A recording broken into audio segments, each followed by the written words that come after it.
much for that really insightful and interesting panel. That was a great opening to our panel discussions. And now it's my turn.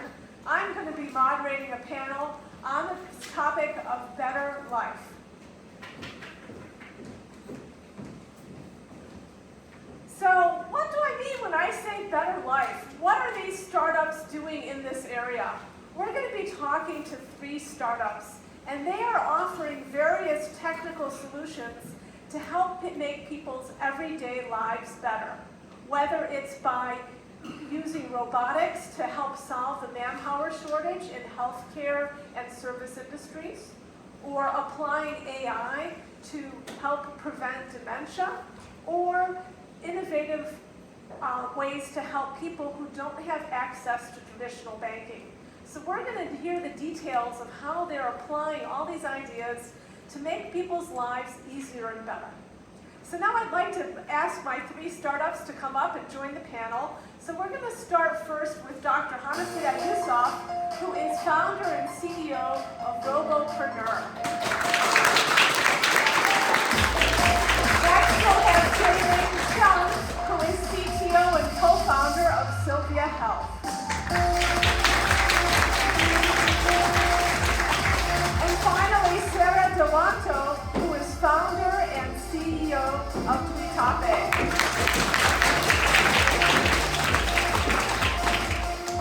Thanks so much, each of you. So what I'd like to do is have you each introduce yourselves and your businesses. So we'll start off with you, Sarah. Hi everyone. My name is Sarah Dewanto, and I'm the founder and CEO of Tuitape. And what we do is that we humanize payments. So for all, what do we mean by that? We use facial recognition to enable anyone from the ages of 5 to 80 years old, even the disabled, to be able to make digital payments simply by showing their face. And we help our clients, which could be governments, it could be companies like banks and lenders, as well as aid donors, to be able to do mass payments and distributions and gain access to 4 billion financially excluded people in the world. And with this, we gained funding, and our last round was actually oversubscribed by, thank you very much, 500 startups. Or 500 global, I'm sorry, 500 global, and also with Mr. Yushi Nohara-san, Director of Prestation AI, and also by other Japanese companies like TechCo. And so now we're actually opening a new round of funding, and we're hoping that you would join our journey, not only of addressing a problem faced by 4 billion people, but also by changing the world. Thank you so much. Okay, next, Jae-Ling. Hello everyone. Dementia has no cure. 5 million people in Japan have dementia, and the estimated care cost is over 2 trillion yen. Minasan, konbanwa. My name is Jae-Ling Chung. I'm the co-founder and CTO of Sylvia Health. At Sylvia Health, we're developing a digital healthcare platform where we find and prevent dementia. Our mobile app is already loved by more than 50,000 global users and has been proven effective in clinical trials in the US and Korea. Please join us in our journey to make a world where Alzheimer's is no longer feared. Thank you. Thank you. Next, Hana. Hi, good evening everyone. Over 70% of Japanese companies have a manpower shortage. This eventually slows down the economic growth of Japan. I'm Dr. Hanafiya Yusuf. I'm the founder and CEO of Robopreneur. We offer service robotics products, solutions, and services. We help companies to reduce dependency on manual manpower, and we help companies to increase productivity by 6 times, and also helping to reduce costs more than 50%. We have been raised a new round of investment, and we are ready to expand our business in Japan. So everyone, let's make Japan even greater. Excellent. So what I'd like to do is first start off and ask these 3 startups a little bit more about the market and problems that they're trying to serve and solve. So we'll start with Hana. Can you tell us a little bit about the labor shortage, manpower shortage that's happening, and what Robopreneur is doing about it. Yes, thank you, Rochelle. I think the most critical problem nowadays is actually the global manpower shortage, and it's also happening in Japan. And the manpower shortage in Japan is getting worse. And what we, as a service robotics company, Robopreneur offers unique solutions in order to automate the low value jobs by using our service robots. So we let human to reallocate their job to do high level value jobs and let the robot to focus on the low value jobs. So by doing this, we eventually can keep people's job, at the same time solve the manpower shortage problems. Yeah. So people usually think of Japan as being a real leader in robotics. So what does your firm bring that isn't already here in Japan? Yeah, actually, Japan is very advanced in manufacturing robots. You know? Industrial robotics is quite advanced here, especially in Aichi. We have Toyota and those companies. But service robotics is a new area where people's being affected in terms of coronavirus, in terms of all these manpower shortage problem, that they require a robot that works outside the manufacturing setup. You know? So this is a new area that where we need to able to introduce a suitable robot and automation solutions in order to address the problems at other sectors than industry, like the service sectors, like the medical and healthcare, like the plantation and so on. So this is a similar important industry, and I think manufacturing is doing very well in Japan, but for service robotics we can address so many problems in Japan as well. So how are you planning to expand in Japan? Yeah, we actually being invested recently by a Japanese corporate VC, and we also have taken a step ahead by acquiring one big tech company in Japan. So this is our strategy to enter Japanese market. And personally, I'm also actually graduated my PhD in Nagoya University, and I stayed in Nagoya for 5 years, in Japan for total like 12 years. So I love Japan very much, and I love to come back and start my business here. Yeah, so this must be great for you to be back in Nagoya. Yeah. Yes. Wonderful. So next I'm going to turn to Sarah. Could you tell us a little bit about the fintech and payments challenges in Indonesia and Southeast Asia? Thanks, Rochelle. Yes, so we started in our home country of Indonesia, and there, actually 76% of adults don't really use bank accounts. So you can imagine just how hard it is to make any kind of payments to them, because it has to be made physically in person, like carrying cash, or if donations in goods, it's carrying goods. So you can imagine the difficulty when COVID hit. There's so many people that needed help, but you can't move anywhere.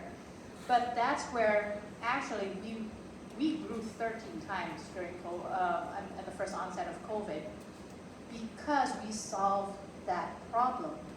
Because with our system, we actually distributed millions of dollars to the most remote places by actually empowering the local community and using our app. All of these users, tens and thousands of families, simply they needed to go to their local store, show their face, and shop. As simple as that. So, yeah. Well, you know, in Japanese there's this word, kaopasu. It sounds like you're making a digital version of the kaopasu. Exactly. So I'm so happy when I heard about that, because like, yeah, that's it. How funny. So, but what about Japan? Almost everyone in Japan has a bank account. Why is your service needed here? I was also very surprised. I was like, we were looking at unbanked, bottom of the pyramid, not technologically savvy. Japan was nowhere on our radar. But then it turns out that we were actually contacted by a Japanese company and said, no, we need you in Japan because we have a lot of problems with the elderly. We would like to service them better, but it is very difficult because they don't really use apps or smartphones, and they are far from the bank, so how do we do it? And when they heard us, that's it, that's what we need. And so now we're actually doing that, and we're going to be launching next week in Ikata in Ehime Prefecture. Exciting, exciting. So let's turn for a moment here and just I want to hear from Jae-in. And can you tell us a little bit more about dementia and what are you doing about that? We know there's no cure, so how can your company help? Sure. Let's do a little bit of exercise here. Let's all imagine that we're 85 years old, even though we're not. Look to your left and look to your right. 1 out of 3 of you will have dementia by that age. You might be thinking, oh, I'm a really lucky guy and it's not going to happen to me ever, right? But the chances are you might be a caregiver of a dementia patient. Like that, dementia is everywhere, it's near us, it's going to happen to us. And especially in Japan, the biggest barrier to dementia care is that older adults do not simply want to go see a doctor, and let alone they don't really want to go through complex tests or even prevention activities. This is because they fear learning that they might have dementia, which in Japan is nothing but a social death sentence. So what does your solution do to help with that? Sounds kind of grim. Right, yeah. So our mobile app carefully packaged this diagnostic and prevention pieces into fun and engaging activities. These activities include cognitive assessments, cognitive trainings, and lifestyle modifications. I'll tell you more about these 3. So cognitive assessment, through our regular cognitive assessment using our speech-based monitoring AI, we detect their performance over time and changes so that we can do timely intervention. And based on their performance, we create a program, personalized program, where we provide cognitive trainings, and these cognitive trainings are based on 5 cognitive domains: attention, memory, executive function, visual spatial function, and language. And not only just cognitive trainings, but we also provide lifestyle modifications. This is very crucial in dementia prevention. These lifestyle modifications include physical activities, diet and nutrition, and because our app is mostly used by elderly people, all of this are tailored to elderly needs and UX. Wow, sounds really great. Okay, very good. So what I want to do is I want to talk a little bit more about the applications of these technologies. So we're going to start with Hana. Can you tell me a little bit about the proof of concept that you did recently in a hospital? Yeah, we did 1 month proof of concept in government hospitals where we automate some of the process in the hospitals with the objective to reduce the workloads of nurses and also medical doctors. And surprisingly, we found that one nurse eventually walks about 42 kilometers in 1 month. Wait 1 second, 42 kilometers? Yeah. That's a lot. Just to deliver a sample from emergency department to the lab. So this is like running a marathon, you know. So another interesting factor, we found that one robot eventually can replace about a job that can be done with like 4 nurses just to do the simple delivery. So you know, this is actually very surprising, and we are able to prove that these robotic automations are able to let the nurses and doctors to focus more on the patient care, while the low creation jobs can be done by robots and automations. Yeah, that makes a lot more sense for a highly skilled, trained, valuable nurse, scarce nurse, to be spending time with the patient rather than walking things back and forth with the lab. Yes, it's true, it's true. Yeah. Actually, I have a question for Dr. Hana. So, Yes. like, Oh, I'm sorry. I forgot. Yeah, so Dr. Hana, I mean, after this POC, what was like your biggest learning? Oh yeah, I forgot to mention just now, actually, to reduce the workload of the nurses and doctors actually will lead to increase the efficiency of the hospital operations. So this is actually very important for any medical hospitals to increase their patient care and also to improve the efficiency, because the healthcare service is very important for any countries. So in order to do that, we need some sort of smart hospital concept that we need to prove that in the numbers. So by doing this POC, actually we are able to come up with the numbers that the efficiency rate eventually raised up to 68% by using a robot and automations. And this event definitely will enable the administration of the hospital to work towards automating the hospital to increase the efficiency of the hospitals and improve their patient care as well. Yeah. Okay, well, Sarah, you mentioned a moment ago that you've got a proof of concept coming up. Can you tell us a little bit more about that? Yeah, thank you. I'm very excited because it's next week. So wish us luck.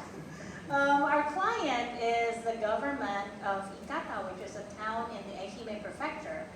And so when generally in Japan, 1 in 3 are elderly. In Ikata, it's 1 in 2 that are elderly. So they have this real issue.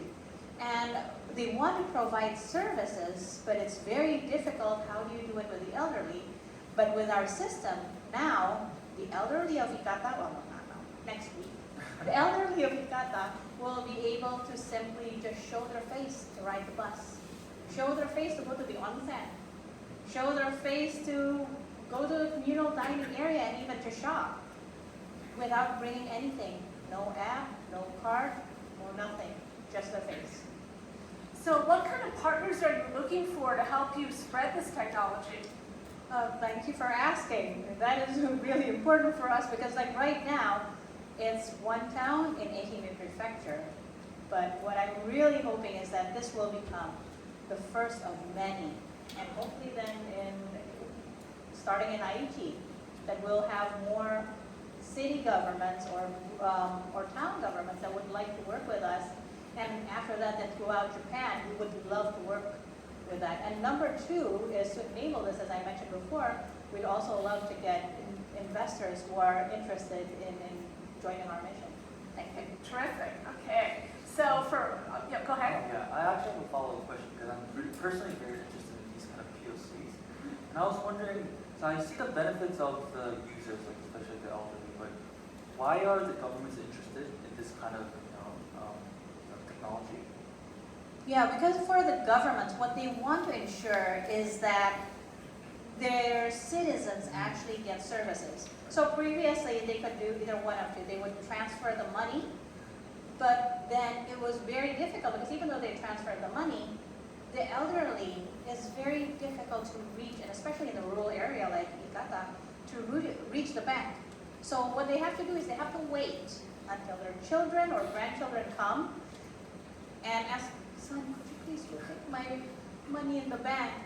And until their son or daughter comes, they have no access to the services.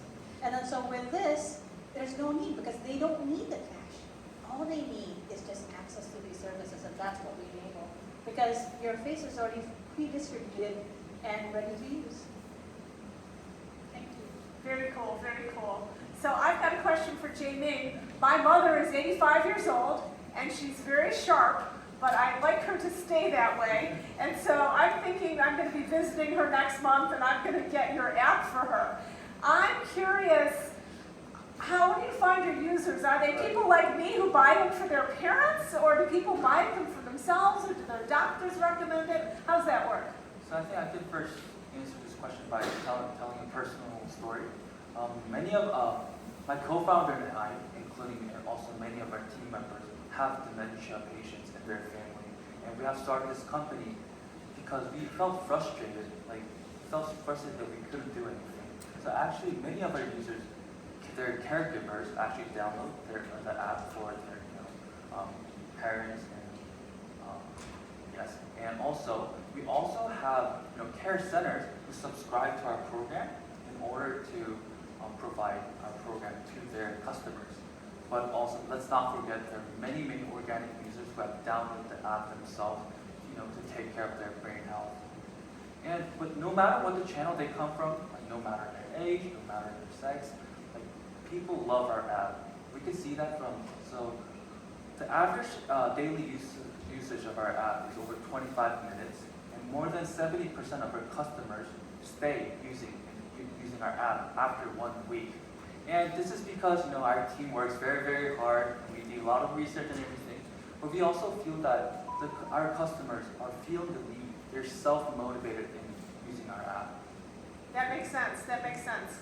Actually, I got very, very interesting saying. In Japan, there's also a lot of dementia patients. Right, How do you right. plan, enrolling solutions?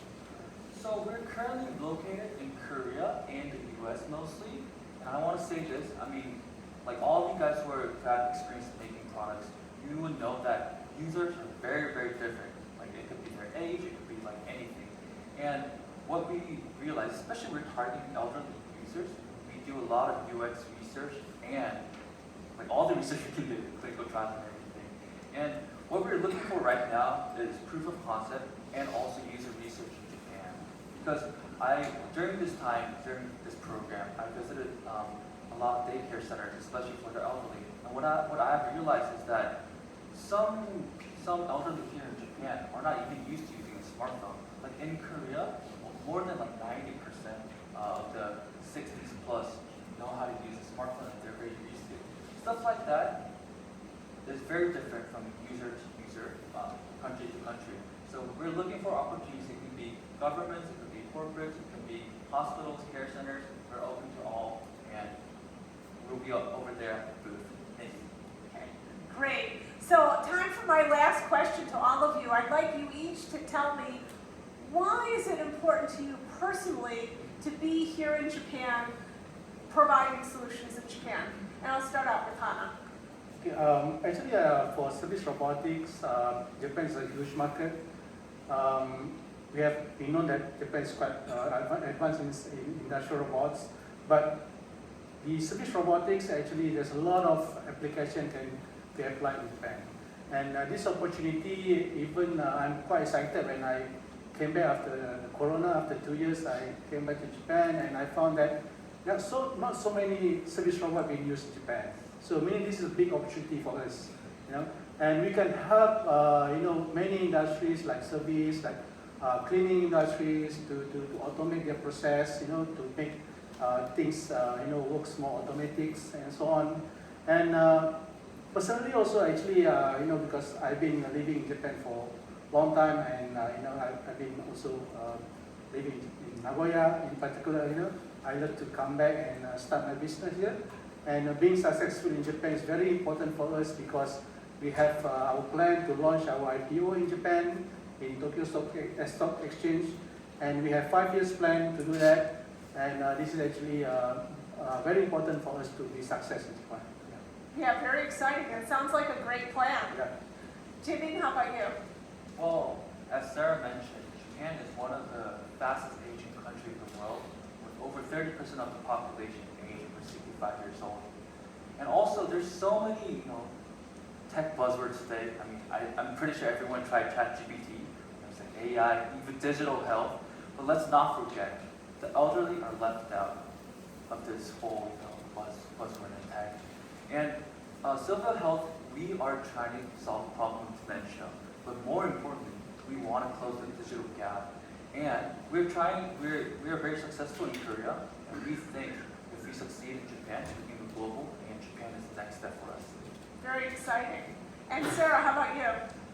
Thank you. For us, Japan holds a special place in our hearts because this is the first country we're expanding to outside of Indonesia. And Japan really opened our eyes. We were thinking bottom of the pyramid, unbended, and then we never realized that there would actually be a need for us in a developed country such as Japan. So it's really eye-opening for us, and also seeing that there's so much opportunity because, as Jamin said, the elderly are just growing in population, and I'm hoping that we would be able to become a solution for a problem that touches so many people here in Japan. So, wish us luck. Okay, that sounds great. Okay, so let's give a big hand to these startups. That's great. Okay, well, thanks so much. Great insights, really fascinating what all of you are doing. So let's end our panel now. Thank you so much.